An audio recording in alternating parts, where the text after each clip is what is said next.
એક ખેડૂત હતો. તે એક દિવસ પોતાના ખેતરમાં કામ કરતો હતો.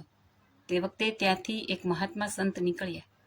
તેણે ખેડૂતને ઉપદેશ આપતા કહ્યું છે, ભગત, તમે ભજન કરો ભજન. પટેલ કહે કે હું શેનું ભજન કરું? સંત કહે કે સ્વામિનારાયણ સ્વામિનારાયણ એમ ભજન કરો. પટેલ કહે કે મને એ નામ તો આવડે નહીં. ત્યારે સંતે કહ્યું કે સ્વામિનારાયણ એમ ન આવડે તો ગોપાળ ગોપાળ એવું ભજન કરો.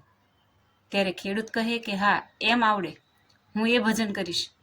સંત મહાત્મા ચાલ્યા ગયા. પછી તે એક દિવસ લઘુશંકા કરવા બેઠો એટલે ગોપાળનું નામ ભૂલી ગયો. પછી તે વિચારમાં પડ્યો, જે મને સાધુ શીખવી ગયા તે શું? હું તો ભૂલી ગયો. પછી સંભાળતા સંભાળતા તેને યાદ આવ્યું, જે ચોફાળ. પછી તે ગોપાળ નામ ભૂલી ચોફાળ ચોફાળ એમ ભજન કરવા લાગ્યો. પછી તે ચોફાળ ચોફાળ એમ ભજન કરતો જાય અને ખેતરમાં સાંઠીઓ ખોદતો જાય.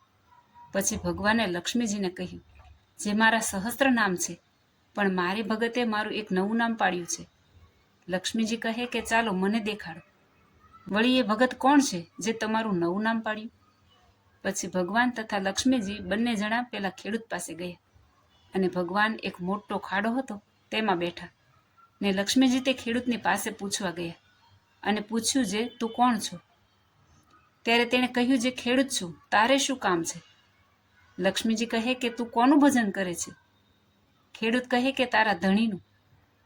લક્ષ્મીજી કહે કે ક્યાં છે મારો ધણી? ખેડૂત કહે કે એ ઓલ્યા ખાડામાં બેઠો. એમ નિષ્કપટપણે ભજન કરતો હતો તો ભગવાન સાક્ષાત મળ્યા. એમ નિષ્કપટપણે ભક્તિ કરવી. ભગવાન ભાવના ભૂખ્યા છે. કહાવત પ્રમાણે ભોળાના ભગવાન.